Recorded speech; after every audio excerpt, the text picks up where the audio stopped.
السلام علیکم ورحمۃ اللہ وبرکاتہ۔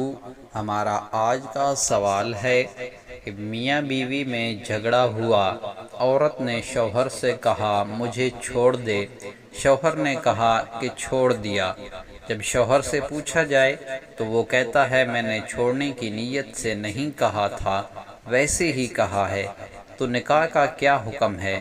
کیونکہ یہ لفظ کنایہ ہے، اگر نکاح ختم ہو گیا تو پھر نئے سرے سے کس طرح سے نکاح کرنا ہوگا؟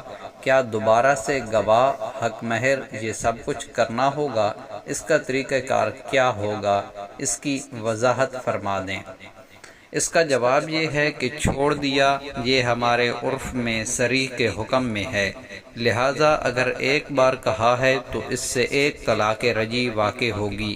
عدت میں رجوع کرنے سے نکاح برقرار رہے گا، آئندہ 2 طلاق کا حق اسے حاصل ہوگا۔